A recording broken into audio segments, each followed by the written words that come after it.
Hey guys, welcome back to my channel. This is Kat's Kitchen and I'm Kathleen, and today we're going to start working on some chicken stock. Move this out of the way. I took my chicken out of the freezer, I think around, what time is it? Probably about 3 hours ago.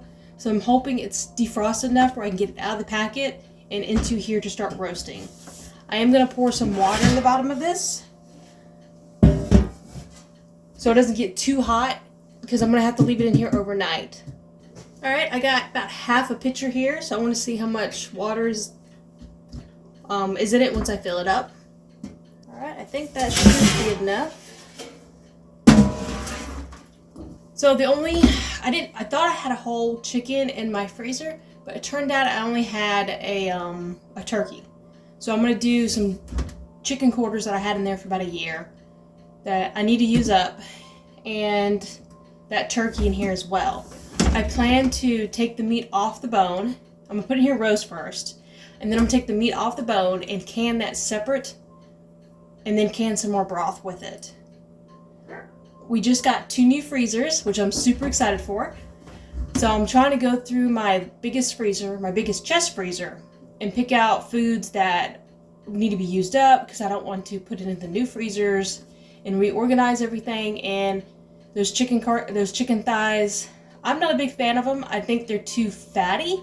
It seems like commercially fed chicken are almost all fat, and so I'm not a big fan of it. My husband enjoys it, but this is a 5-pound bag I got from Walmart, and I would rather have chicken stock because we use that more than these chicken quarters. So I'm going to save the chicken, can it, so we can use it for pot pies and stuff. I think that'll stretch our grocery budget longer than just grilling up the chicken thighs or air frying them. So that's the plan for tonight. So let me go ahead and get the turkey out of the sink. Hopefully it's defrosted enough that I can at least get it out of the wrapper. And if it's too frozen for me to get the guts, the neck bone and stuff out, I'll let it roast for a little bit and then come in and do that later. It's still pretty frozen, but I think it's thawed enough I can get the bag off. I actually got this turkey, I would say right after Thanksgiving. I always watch the sales after Thanksgiving, and I think I got this for like 80 cents a pound. I'm really excited to have my freezers. I used to do quite a bit of bulk cooking and freezer cooking, and since we run out of space, since we bought the half cow, I haven't been able to do anything. So I'm really glad that we finally got some more freezers. So I need to go down and find some of my old freezer recipes, and I'm planning on doing a bulk freezer cooking meal probably beginning of next month, since I'm pretty busy this month, and it'll give me a chance to get those freezers. It'll give me a chance to get those freezers cleaned up, organized, find out what I have that I need to use up because it's been a bit too long. Alright, so this turkey takes up about half of this space, so I was kind of bummed out that I didn't have that turkey, or I didn't have that whole chicken in there, but it might not have fit in here by the time I added this in the quarter, so maybe this is just a blessing then. So let me go ahead and get the quarters in here. I think I got this, yeah, I got this right after last summer because I remember there was a chicken shortage. And I lucked out and finally got the bag of chicken quarters, and it's been in there ever since. But I would rather have chicken stock and canned chicken. Since I love cooking, but some days I just want an easy meal. I'm trying to think it's my knife, but I just need to sharpen this thing. I keep procrastinating on it.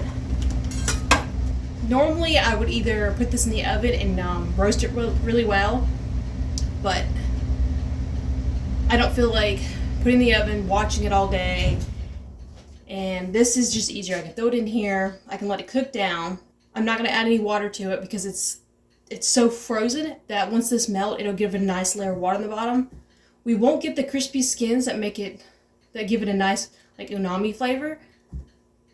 But I'm just trying to put something on my shelf and get this out of my freezer. So I'm going to lower our standards just a little bit. Alright, and I think I'm gonna start at 300 since I'm up moving around. But I'm gonna have this going all through the night. So I'm gonna turn it down to probably either 200 or 150 through the night. My husband, he gets home late, so he stays up late because it takes him a while to slow down.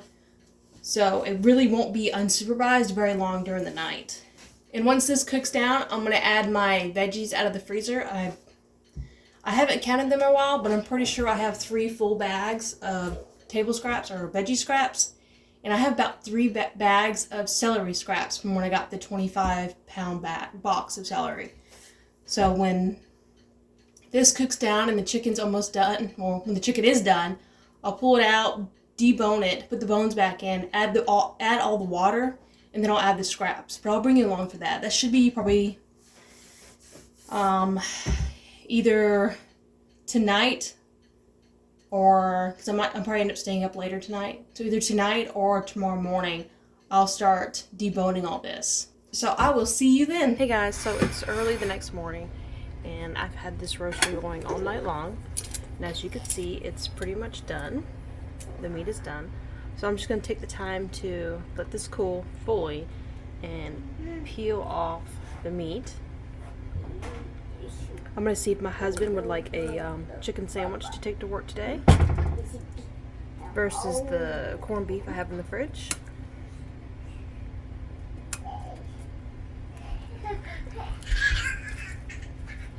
Let's see, the meat's just pulling off at this point.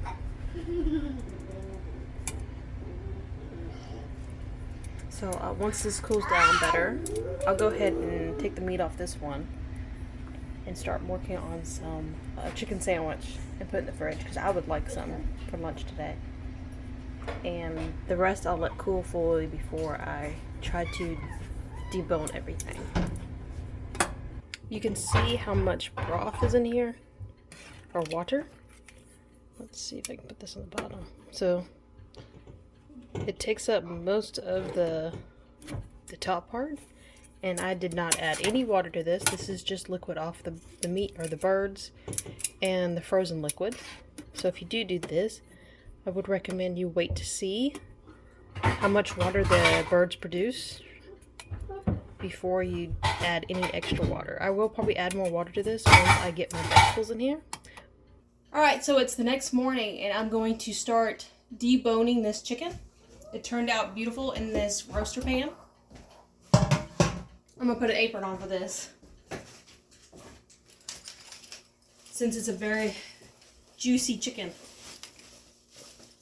And I have me a little glass bowl that I'm going to put the meat into.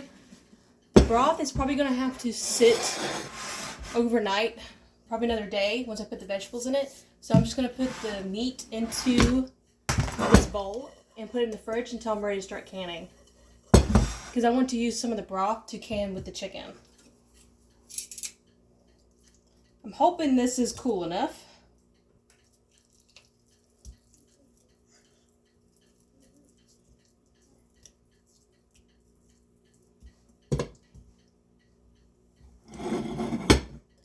And I'm just throwing the bones on a plate right now.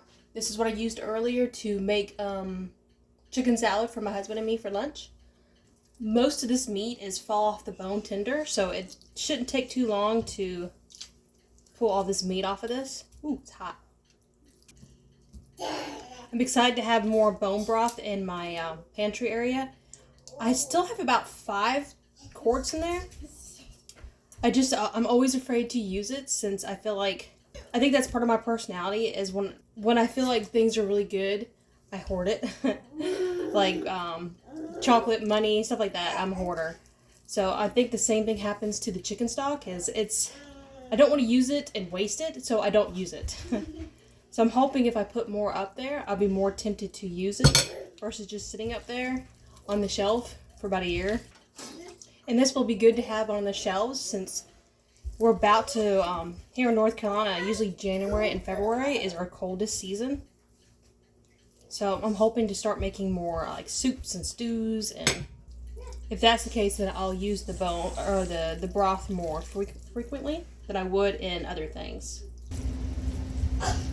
I'm just shifting through this meat about every time to make sure I don't have any bones, small bones in here. I'm hoping to start pressure canning this tomorrow. I will check the taste and consistency of this and go by that.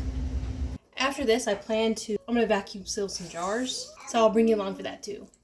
Alright, now for this turkey. So this is all meat. Oh, I still have a bunch of bones in here.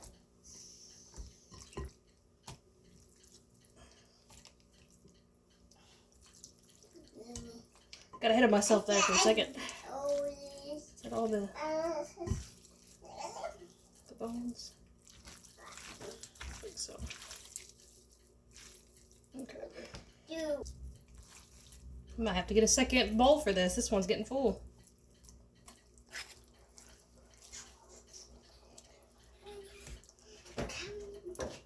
Alright, I need to clean out I'm running out of room on my bone plate.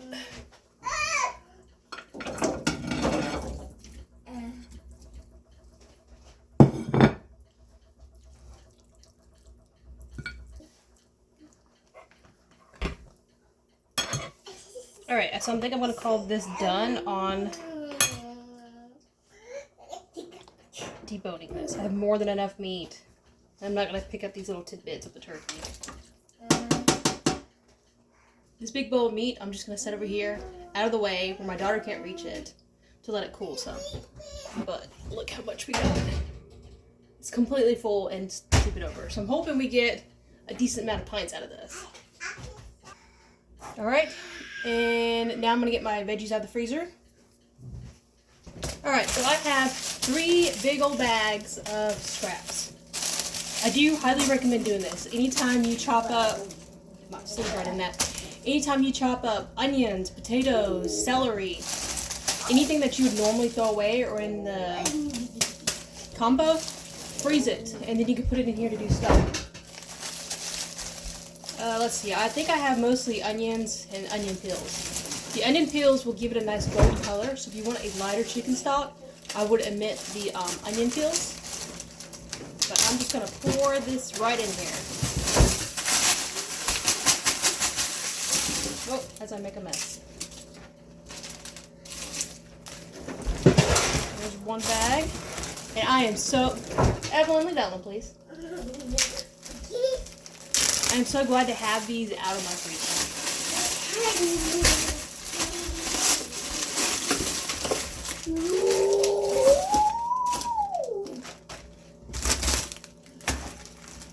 Since this is probably about a quarter of my freezer was just mostly these bags.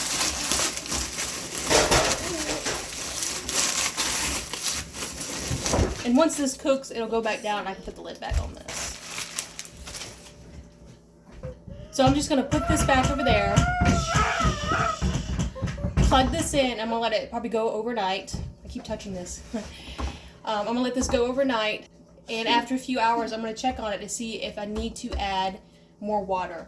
I'm hoping that once these veggies melt, it'll release some sort of water, so I wouldn't have to worry about adding any more. I would like to have this about a little past halfway full, and I'm going off of how much bones I put in here, how much meat I put in here, how many vegetables I put in here. If you use less meat, less vegetables, you get less broth.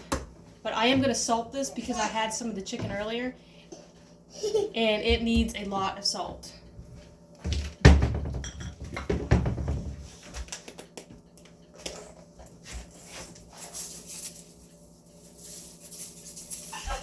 You got to remember, we have a lot of water in this. You're going to get a lot of salt and pepper to season this properly.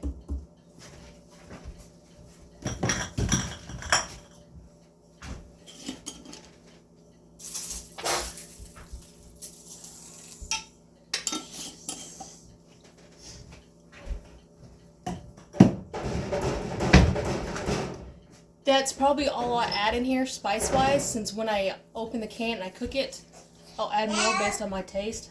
I just wanted something to help break down everything, and salt is great about sucking out moisture out of veggies and the bones. Some people do add vinegar here. I probably will add apple cider vinegar.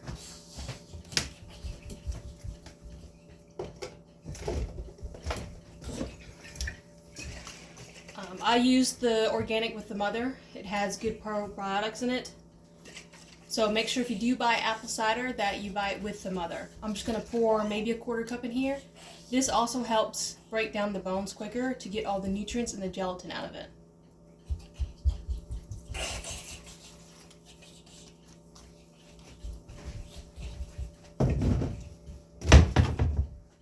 That's it. I'm just going to let this go for most of the day. I'll check on it about midday, see how the vegetables are looking, stir it, and maybe add more water. So I'm just going to clean up here, and then I'm going to start vacuum sealing. So I got to get all that ready. So this stuff is what I want to freeze dry. I have pretzels. I'll freeze dry. Vacuum seal. I have pretzels. I already put these in a jar. I have these chicken and a biscuit. I like to have these always in my pantry. So when my daughter's sick, or one of us is sick, these are good to go with when you're feeling nauseous. They're just chicken flavored crackers. I'm not sure there's even real chicken in this. There is. It's dehydrated cooked chicken on these crackers. So these are good if you're sick. I got these on sale, so I don't want to waste them. My husband had a stomach bug last week, so I opened this box to give to him. So I'm going to vacuum seal the rest of it. Evelyn, I need this baby. Can't you go play with something else? Play with something else, please. Thank you.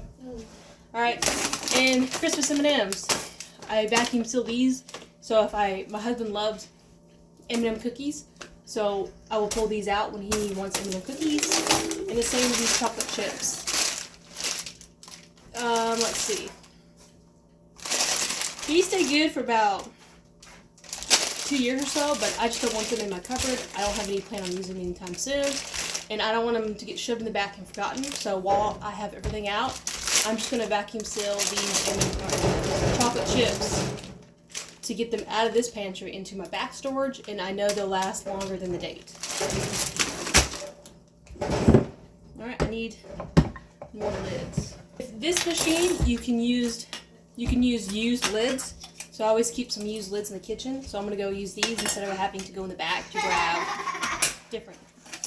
grab new ones. Or grab used ones, but back there. Alright, so let's start with this. Let's get everything set up. I do this every time I grab the wrong one.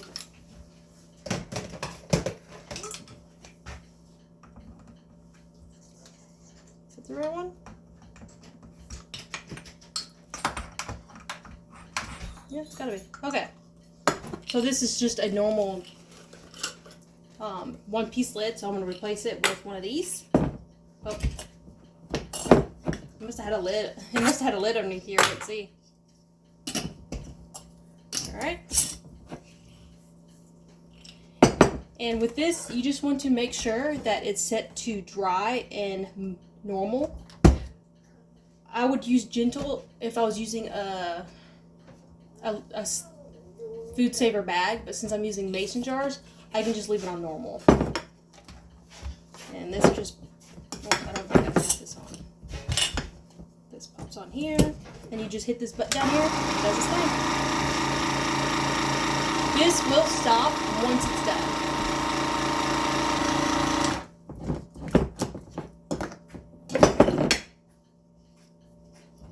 So this is not creating a good seal, so I'm just going to clean off my lid real well. I might have had crumbs up here.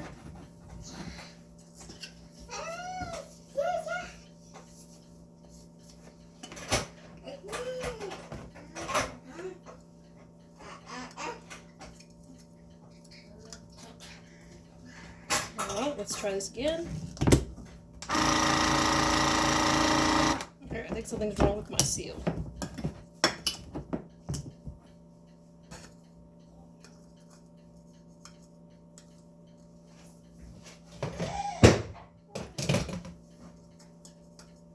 So the one thing I do not like about this machine is the seal constantly pops out.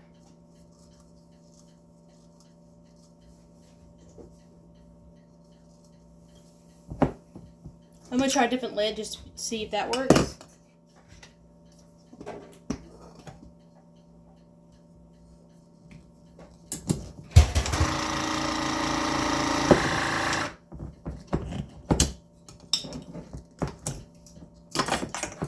So usually it shuts off. I've been having problems with this machine just not shutting off, but as you can see, it's secured. Hopefully it got enough air out of it so these don't go stale. You can put a one of those little gel packets, that oxygen absorbers. You could put an oxygen absorber in here if you're going to do it more long term. This probably, if it lasts a year, and that'll be it, I'll find something else to use this for. So this one's good to go. I do put my rings on air or vacuum sealed jars, only to make sure that this comes off. I'm not really worried about mold growing in here. The only thing that's going to happen, and it's going to go stale. Liquid canned foods, or anything I pressure can, I make sure I take this ring off, so if this does mold, I would know. But vacuum seal, I leave them on to help to secure the lid. So, first jar's done.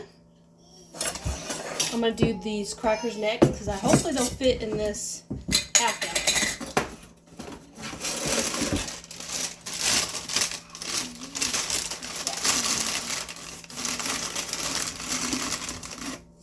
Try not to destroy them while I put them in here.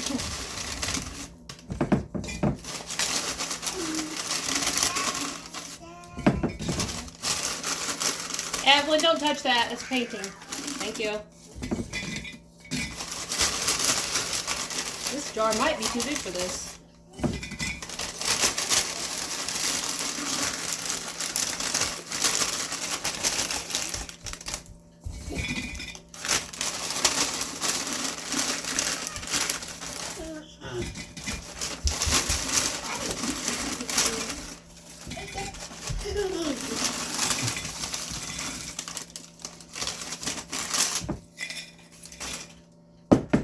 I'm trying to think if I have anything else that I can put in here to go with this that won't mess up the flavor.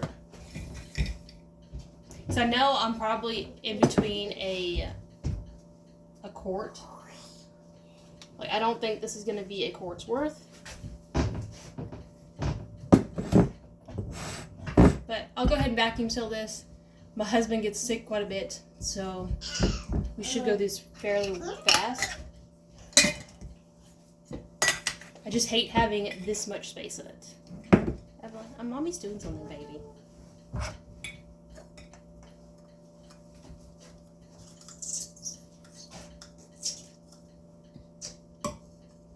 Nope, I need the wide mouth. I don't think I've ever used the wide mouth before.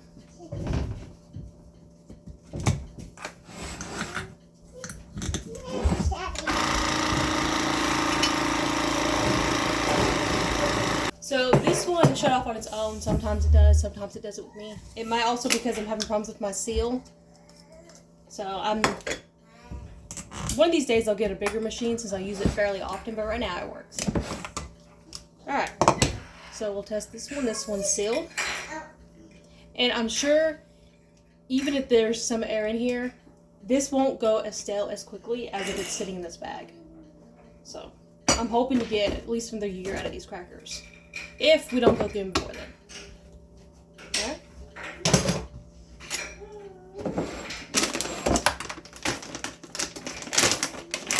Usually with the M&Ms and the chocolate chips, I like to put them in pints. Only because I don't need that many for a recipe. I usually only need a cup, maybe 2 cups. So if I put in a bigger quart, if I put it into a quart, then I have more in my cabinet, and my husband will find them and probably eat them.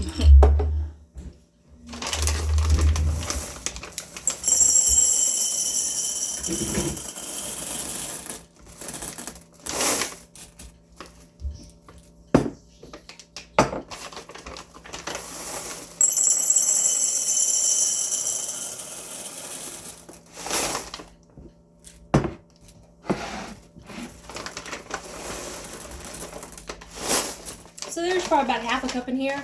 I'll leave them in here. I'll give some to my daughter, and my husband can have the rest.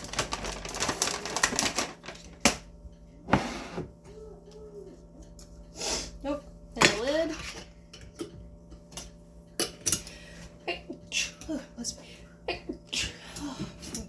And I forgot to put my lid on this jar, so I'll top this one off.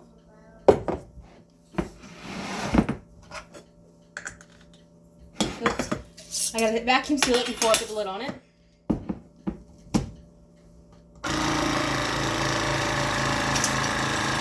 And while this is running, I'm going to go in the back and grab probably 4 more of these planks.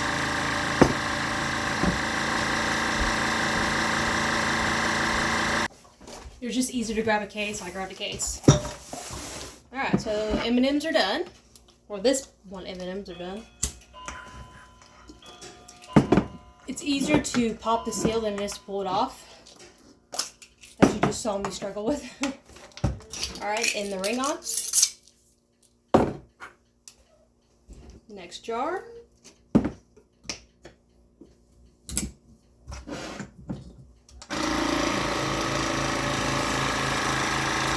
I have raisins in here that I vacuum sealed.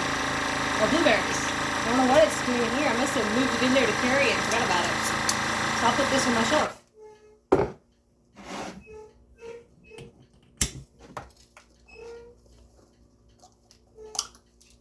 So you see now it's working fine. And it might because I put the seal in the right place this time. I don't know. Alright. So these are new lids. I have never used these lids to can with. So I will save these and put them into this new box, since I do not want to use new lids for this job. So I'll keep this here, and if I fill up more than this one, then, which I will be, I'll stick the other lids in here.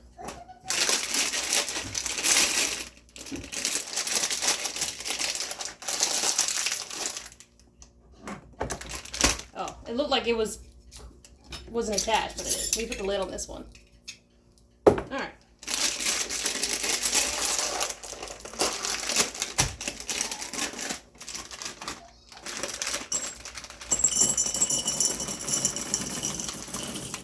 Alright, so one little bag fits this.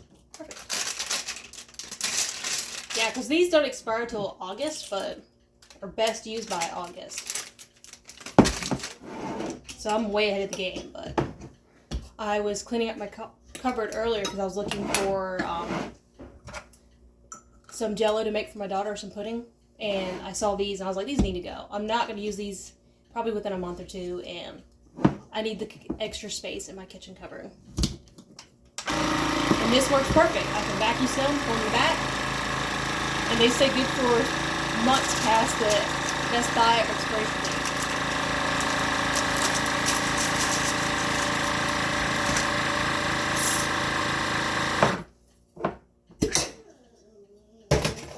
So same thing, this is a new lid that goes in the new box.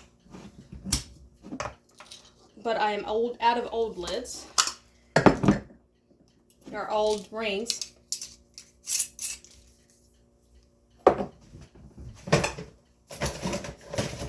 So I'll just use the one that I just threw in there. Rings are interchangeable. They're not needed to for the seal.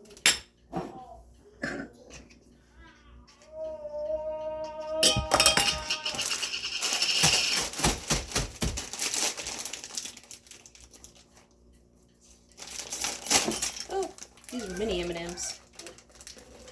Alright.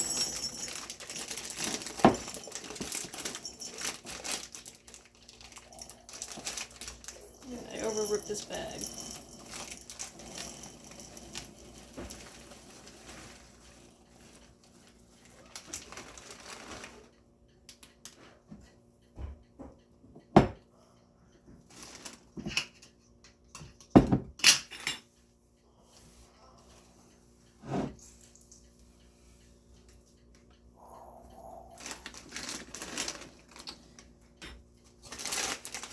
I'm not sure if I can fit the rest in this, but I'm going to try.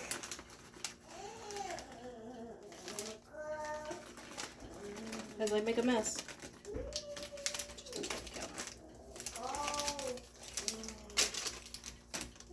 I must have bought these by mistake because I never buy the minis. I could have sworn I bought this for a reason though. The minis. I don't know. There's a drop.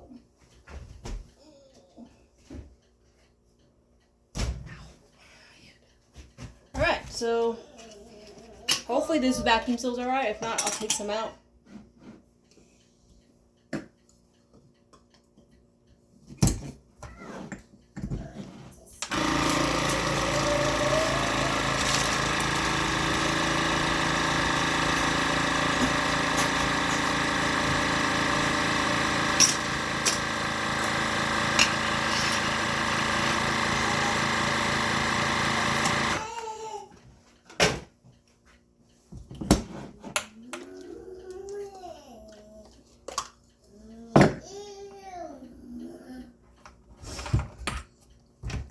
Alright, so we're done with that.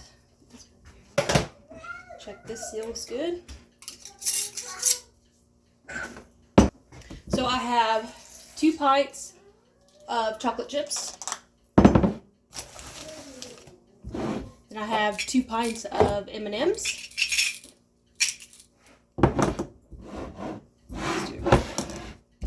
And then I have the pretzels. And the crackers. And the blueberries that I just found. But, so, like I said, these are now out of my kitchen cupboard, and I can put them in my long-term storage in the back. And it's one less thing I have to worry about going bad on my shelf if I don't use it in time. So I'm going to go put these in the back, and I'll keep you updated on the chicken broth, and hopefully we'll start canning that probably about tomorrow. We'll see on how the flavor is, and then go from there. But I will see you then. So this has been going for about 2 hours, and as you can see, it's really thick, as in there's not enough water in this. So I'm going to go ahead and pour some more water in this.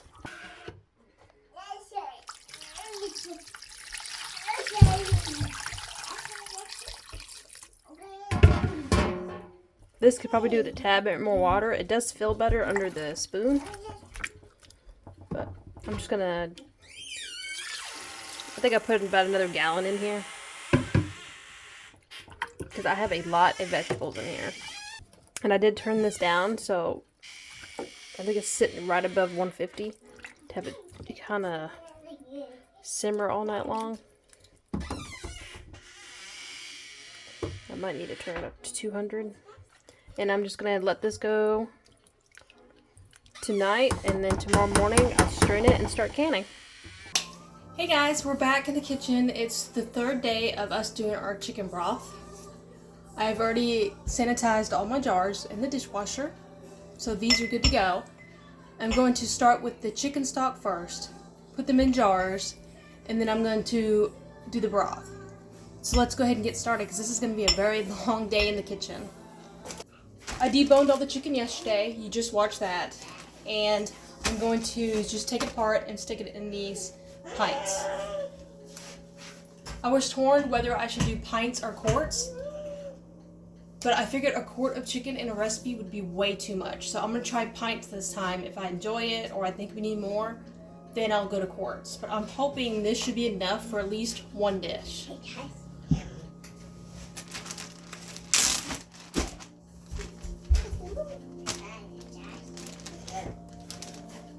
Actually, I think I'll start on the chicken because my husband prefers turkey. So anything that I have left over, he probably would rather have the turkey. And I know this bag is all turkey.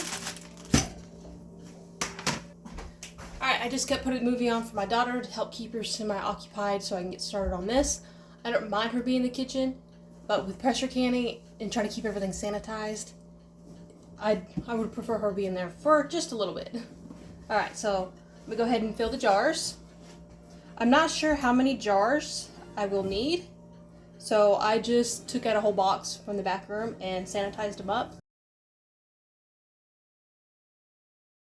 I'm going to leave the chicken in decent chunks and not try to pack it too much, but kind of keep it semi-snug. Alright, I think I'm going to call this one good. The only thing I don't like about using this type of store-bought Walmart chicken, it's very fatty.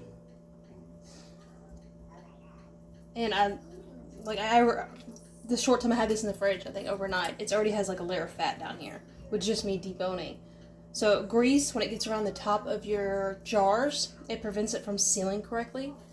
So I have to be very conscious of wiping this down thoroughly. I don't have any canned meat back there on my shelves, so I'm excited to have this back there.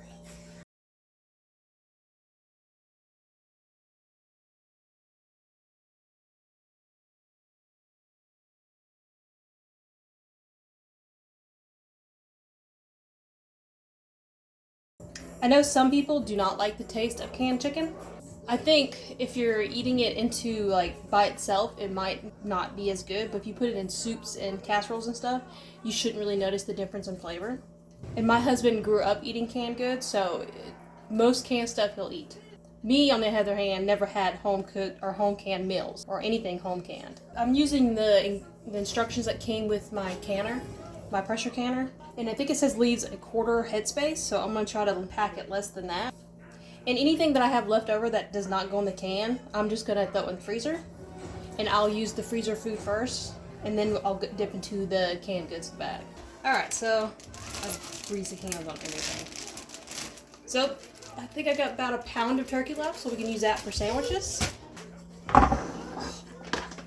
Heavy. I unplugged this when I first got up this morning to let it cool, since I didn't want to really mess with super hot stock.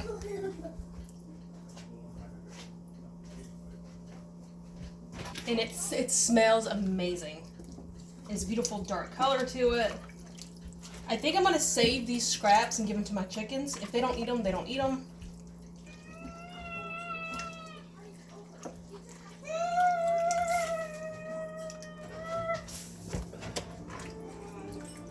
Try to shake it to get as much of the liquid out as I can, because this is liquid gold.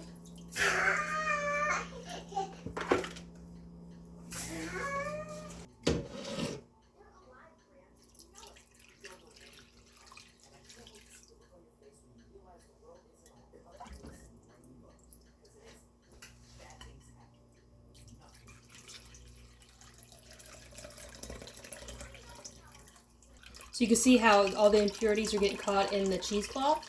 It's mostly bone bits, vegetable bits, nothing bad.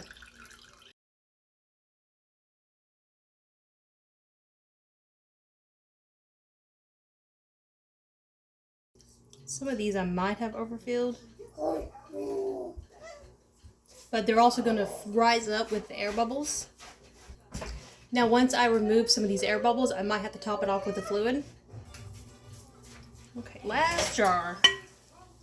And then we might have to top some off and debubble it, and then wipe the rims, and we're good to go.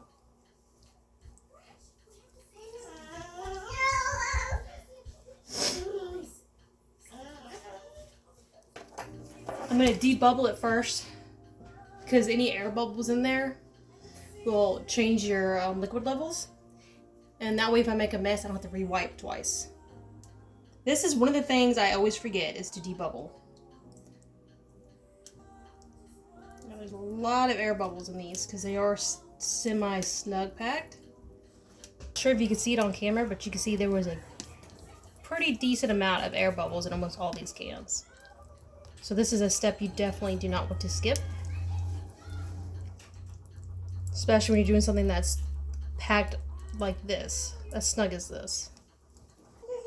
Alright, let's go ahead and top everything off.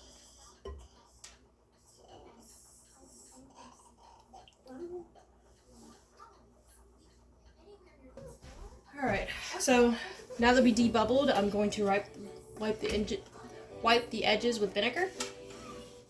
And this is to help break up the fat so you can get a better seal.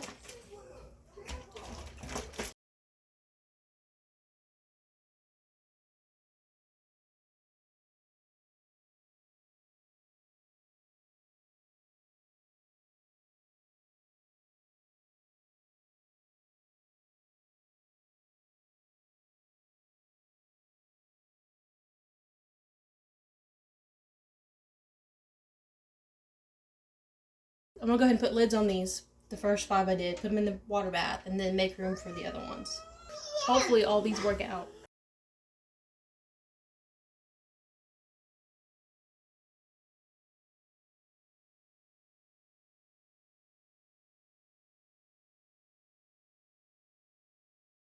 Now you do not want to over tight your rings. You just want them kind of finger snug.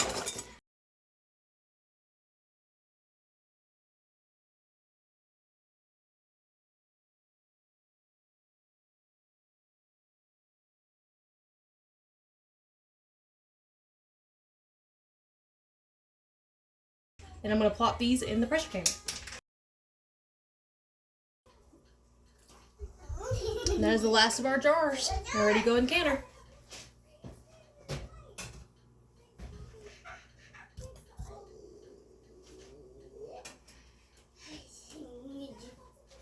Oh, doing that.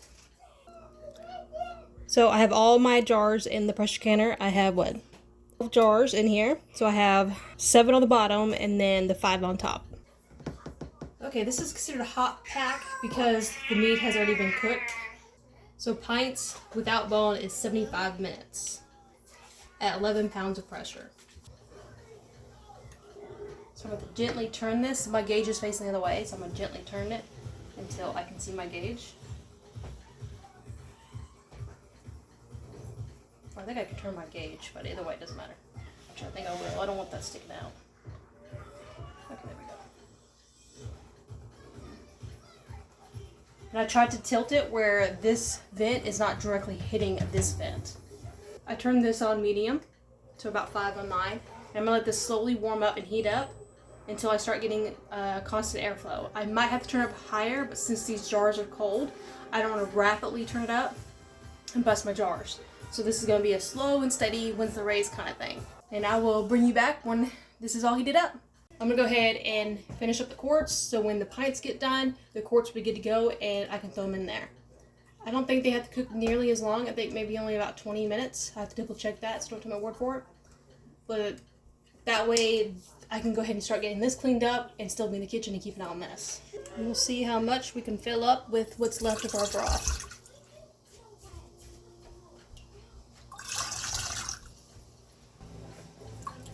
Alright, so that's just enough to do 3 jars, which is fine. It's 3 more jars than I have out there. If I just had the carcasses and I didn't have the meat in here, then I probably would have got, let's back up here. I probably would have got 4 more of those because I went through almost a full bowl just for the chicken. I always forget to air bubble.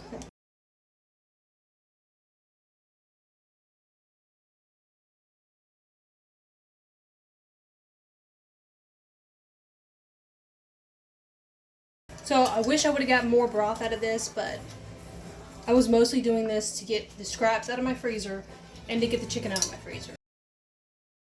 Broth was second. But it's starting to vent nicely, so I'm going to go ahead and start my 10-minute countdown. Hopefully you can see how bad it's steaming or how heavy it's steaming. You just want to be careful and gently put your weight on that. So we're going for 11 pounds of pressure for 75 minutes. What we can do. You can see where it's starting to hit a 5. That means it's working correctly. Turn this down to medium high since it's starting to climb quite rapidly. Right now it's already at 5 and I have to get to 11. You can have this go past 11, but you do not want this to go below 11. If you go below 11, you have to restart the timer. So let's say you're doing this for 95 minutes and you're at 11, it drops to 10 and you have like 5 minutes left. You have to reset that to 11 and go another 95 minutes. Pressure canning is one of those things that if you do it, you have to follow the rules. As long as you follow the rules, you'll be fine. And since I am using an electric stove, it is harder to get the gauge to go where you need it to, since the eye goes on and off versus having a constant heat from the gas. It is also not recommended to slide this over the glass top, since you could shatter your glass. I do it anyways because I can't pick this up and move it with this thing so close to mine, because this is only about 3 fingers away from my gauge. So I can't really lift this and move it. I'm going to turn this down a little bit more since it's rapidly going up. And this is the thing with the electric stoves, you have to find kind of like that sweet spot to pressure can with. You can see the 10 and 11, so we're right there at where it needs to be to start pressure canning. And I'm going to keep an eye on this and then try to do other things around the kitchen and bring you back when this is done. When adjusting the heat on this, you want to do it slowly because it takes a while for this to register that the heat has turned down. So let's say if I turn it down and I give it 2 minutes, well, the gauge is going to change by then. I'm going to have to give it probably about 5 to 10 minutes before you see it on the gauge. You don't want to get in the way of, you don't want to turn it down quickly too fast and your needle drops. I did that the first time I pressure can. I was like, oh no, it's going higher. So I cranked down the heat and then my needle went whoosh. So keep that in mind. The electric stoves take longer to cool than a gas stove would. Alright, so this is officially done. I've had it run for 75 minutes and it's been sitting around 13 psi. So I'm just going to go ahead and turn this off. I'm not going to touch it. I'm not going to move it. I'm going to let it slowly cool down, probably about an hour. And then I'll take the lid off it and maybe let it sit for another 20 minutes, 30 minutes, depending how hot it is. And then I'll move the jars onto the counter. So when this is done cooling off, I'll bring you back and hopefully all of our jars worked out, nothing leaked out, nothing busted, but we'll wait and see. So this has fully cooled down. Well, not fully cooled down. It's depressurized enough that I can take this off. I'm going to try to open this.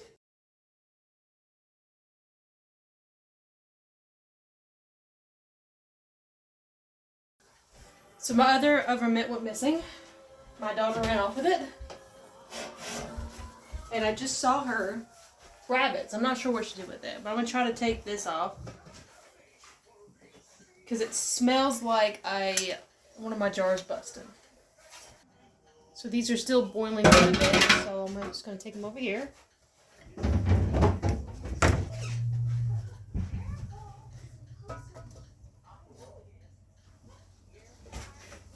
Usually I would let this cool more, but I'm trying to get the quartz done before her bedtime so I can have the rest of the evening to relax because I'm tired.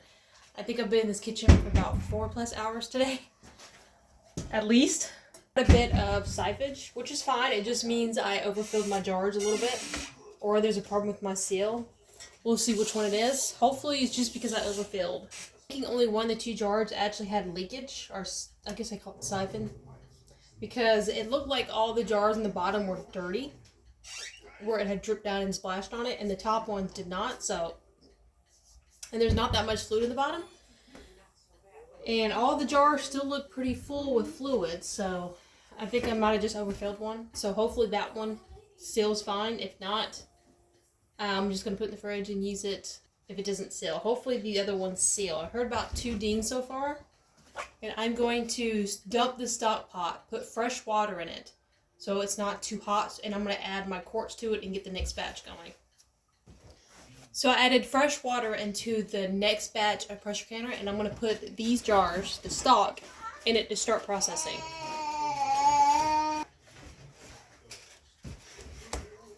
And that's just a way so I don't have to wait for it to fully cool down. It's just to put fresh water into it.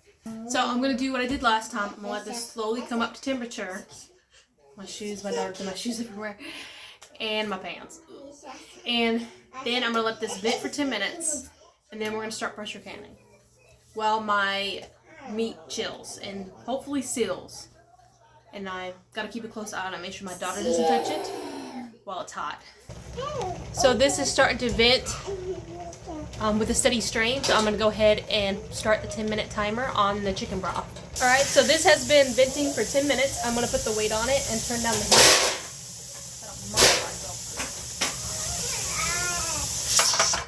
And I'm going to allow this to come up to 11 psi for 25 minutes for the chicken broth. Alright, this has been going for 25 minutes. I am going to turn this off and let this sit for about an hour or so. And then I'm going to go put my daughter to sleep because it's after 8 o'clock. And eat dinner because I haven't ate yet. I'm starving. And then I'll bring you along when I pull this out when this thing fully cools. Alright, it's been about an hour and a half since I turned off the heat from the chicken stock. So I'm going to go ahead and open the lid and take that out and have a look at it.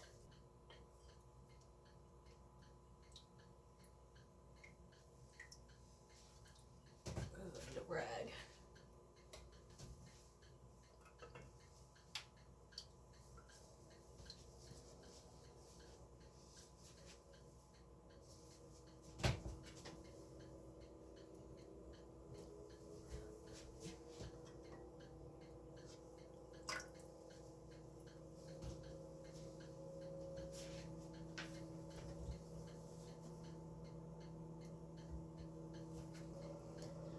Alright, so I just got the dishes going, so I'm officially done in this kitchen. I do need to wash this stock pot, but I think I'm just going to pour some Dawn in here so it keeps the fat from sticking and clumping up, and then do this tomorrow, because I'm tired. So I think I'm going to do that now. So these are still pretty hot. They've been sitting on the counter for a while, but they're still bubbling. Looks like most of my seals work. This one did not work, and this one did not work. So I have 2 cans that did not seal. So I think I'm gonna end up making soup tomorrow. Either like a chicken and potato soup or just chicken and noodle soup. I'll see which one my husband prefers. And once these fully cool, then I'll just put these 2 in the fridge.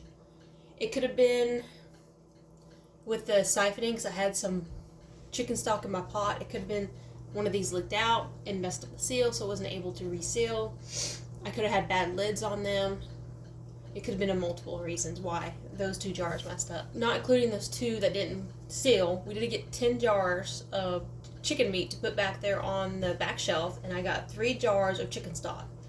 I would love to have more jars of chicken stock, and I probably could have put another gallon of water when I made it in the roaster pan. I didn't want to dilute my flavor of my chicken stock, and I did use about 3 quarts of chicken stock to make the chicken meat, so that's fine. I'd rather have the meat on the shelf. I already have 7 or 8 jars of chicken stock back there, so I would rather have the chicken meat versus the stock, because I have enough back there to get us through a few more months. I didn't have any of this, so this was my main focus. This was secondary. And I probably ended up doing this again in about 6 months. Maybe not the meat, because we probably won't go through that we probably won't go through it that quickly. With the stock, we will. So let's see. We didn't dehydrate. We vacuum sealed some jars, and we did pressure canning the chicken meat and the chicken stock. So today was a good day. We got a lot done. We filled up the pantry. I've been in the kitchen for a very long time, and it's worth it because we got food to put on the shelf. I don't have to run to the store when we're out of chicken or when there's no chicken in my freezer. I can be like, oh yeah, I got chicken back there, and I can meal plan around that. Or if I'm sick and I want to make soup, I can just open this up and throw in some pasta and some mixed vegetables, and I have quick chicken noodle soup when I'm sick or when my husband's sick. So this is kind of a convenience food, which is nice. I love convenience foods that are healthy and that I make. So I think my next canning video is going to be on black beans, because I need to get some of that back there completely out. And we usually do Mexican about once a week or once every 2 weeks. So I need to get back on that. Thanks for joining me in the kitchen. And if you want to see more canning videos or more cooking videos, baking videos, I spend a lot of time in the kitchen, then please like and subscribe. And thank you so much for joining me in the kitchen. And I hope you have a great day. Bye.